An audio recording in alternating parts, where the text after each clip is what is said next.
Hey there, everybody. Matt Carter here. And Jessica Carter from CARTERMATT.com. This video is our reaction to Criminal Minds, the season 15 premiere. It took a long time to get here, but we finally did. Yeah, and it was worth the wait. Yeah, we're going to discuss episode 1, episode 2, Everett Lynch, Reid and JJ. There's a lot of stuff that's going on in here, but I think we're also sort of setting the tone for some pretty interesting stuff that's coming up a little bit down the line as well. Before we talk anything through, though, if you like this video, be sure to give us a like, subscribe, and hit that notification bell so you don't miss any other updates. Coco Vanderwolf would very much appreciate it. And yes, I'm not above pandering using the dog. Okay, so Well, we're about to talk about Criminal Minds. You have to have a little bit of cuteness before we get into the darkness. This is a very dark show, and yet the weirdest thing I think about Criminal Minds is it's comforting for a lot of people, despite how, horrible the unsubs are.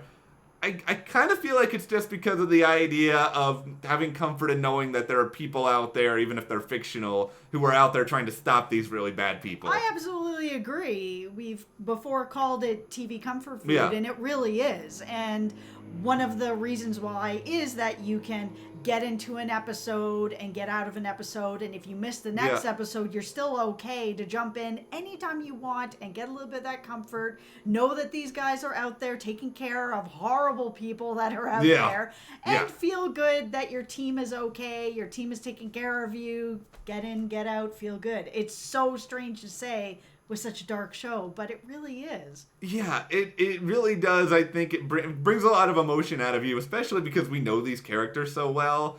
And that's why, to me, I know the chameleon is out there, and I know there's a lot of craziness around him. But to me, the best moment of these two episodes is the scene with Reid and also his mom.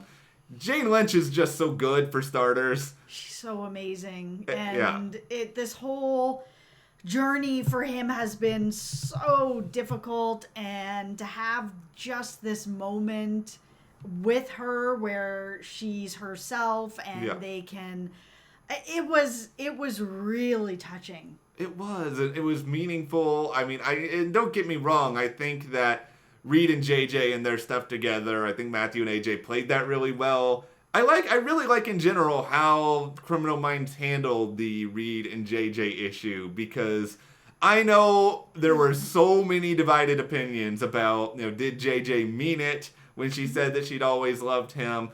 I mean, where did you think they were going to go with this entering this season? I wasn't sure. I felt that she meant it. I didn't think that they were going to roll that back. And I know that there are a lot of people that ship JJ together with Reid. Yeah. But I just couldn't get behind that unless she was single. I didn't want to see her burn her marriage and family to the ground. She's not that type of character to me. And I thought they handled it really well. I was very happy with the way that it turned out. The idea that she's like, yeah, I'm not going to roll that back. You are my first love. There's a big part of my heart that will always love you and will still have that heart. But I also love Will. And I love my family. And it was cool to see that there are people, because, this happens, that you are in love with two people, or you had a love for one person, but now you have a current love. And it's a difficult situation for her to be in. But that kind of honesty that was in that scene, I really appreciated. They went for it in a really strong way. I'm happy with that. Yeah.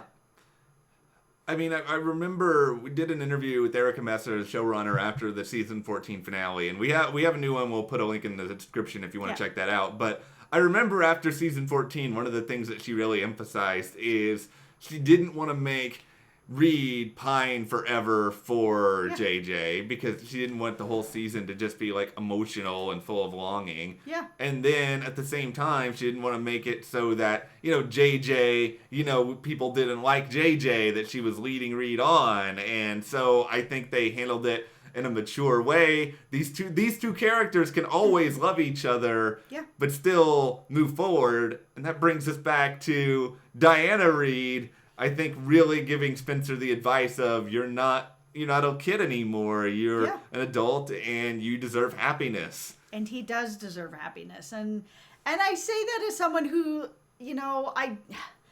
It's hard. As I said, I understand why people ship these two characters and they want to see them together.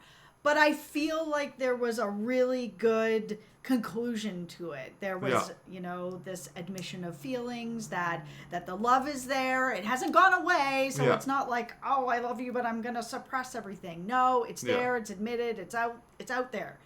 But the idea that they can have these feelings but move forward and choose to go in a different direction, it felt really good. Like it was just being lifted off of him when he had this moment with his mom and she was said, it's time. It is time for you to move forward and don't miss out on love and life waiting around.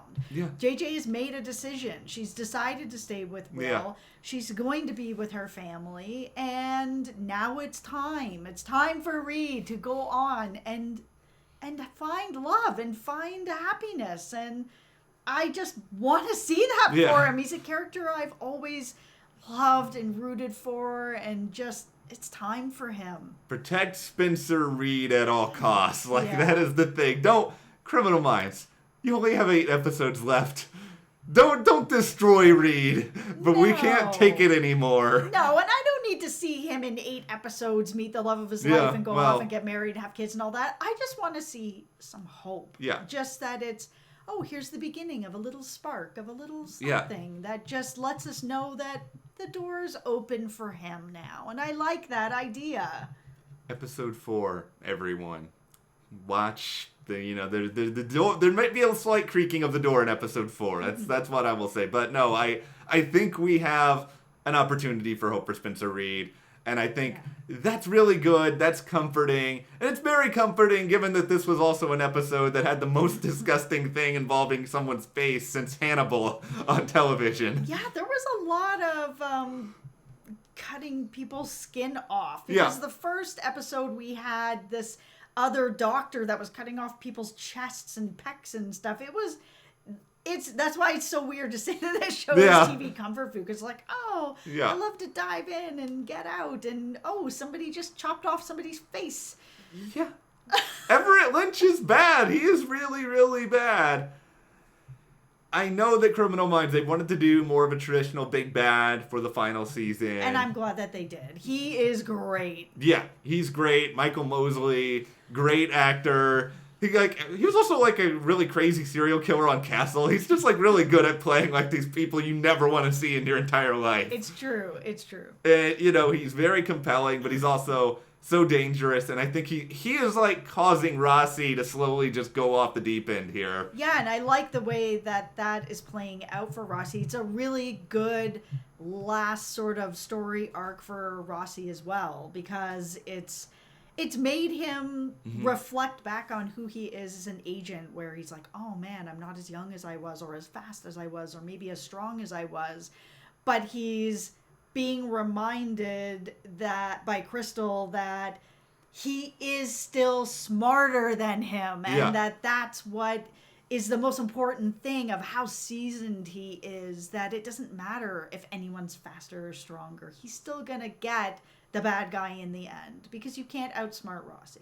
No, you can't. And I think it's great to structure the final season around this character who, even though Rossi hasn't been in every episode of Criminal Minds the entire run, I feel like he is sort of the heartbeat of the BAU. I think he is incredibly skilled. This is a guy who's probably nearing the end of his career. Yep. I don't know how many more years he's going to continue to do this, and this could sort of be his a last master stroke that defines sort of the legacy of the BAU. Yep.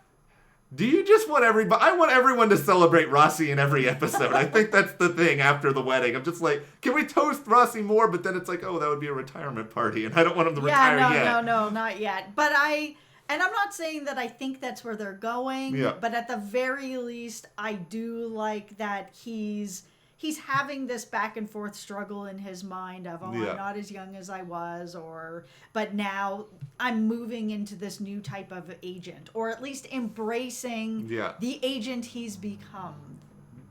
I think the thing that's tricky about this is that we only have 10 episodes this season.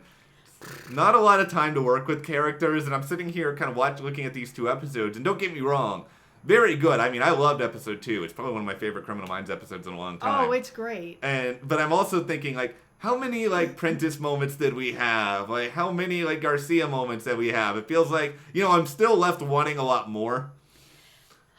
Well, that's the sign of a great show. Yeah. And I still feel like season 14 was one of the best seasons that they've had. I really loved it. So coming into this season, it's very bittersweet for me. This is a show that means a lot to me. But it's so good. And you're right. Episode 2 was amazing. Even when I watch, because they're back to back, that first episode and them ending with JJ on the ground like that and that blood pooling, I was like, oh man, if you guys had made me wait a week, I'd be really salty right now. Well, see. I know it's the last season and this show will take some chances. So would they do something like that? It would have been a long week. I think CBS had to know that they have already caused enough almost heart attacks in the past 14 years of doing Criminal Minds. That okay, we can't do that. We've already made people wait almost a year to find out about Reid and JJ. And neither one of them was almost dead. But still, we can't torment them anymore. We'll get this out of the way. Yeah, I feel like the best thing for this show in the final seasons is that it's kind of had an opportunity to recognize that it's nearing the end of the road. So I think it's been able to sort of plan with that in mind. Yeah. It's had more focus. But moving forward, like let's just give a little bit of a tease for episode 3.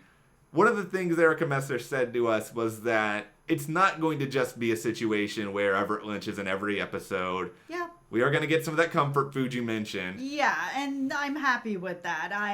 I'm expecting to have some more of what we know Criminal Minds to be, which is TV comfort food. Bring us these, unsubs of the week. Yeah. And let us get in and get out and feel good about it. And it sounds like episode 3, you're going to have the unsub case, but then based on like just the guest star list, all of Simmons' kids are going to be appearing. So that probably means there's another Simmons kid who's going to be turning up in this episode. Yeah, it was cool to see that they're getting pretty close, so maybe. Yeah, I think it's got to be likely. You're not going to give Matt Simmons, as much as I love Daniel Henney, I don't think he's going to have like 2 spotlight episodes over the final 10. There's only 10 episodes, and there is a big enough cast that they got to spread it out. But I'm always excited to see Daniel have a spotlight on him. He is incredible. We love him. Yeah. So it's going to be a good episode. I feel it. Yeah,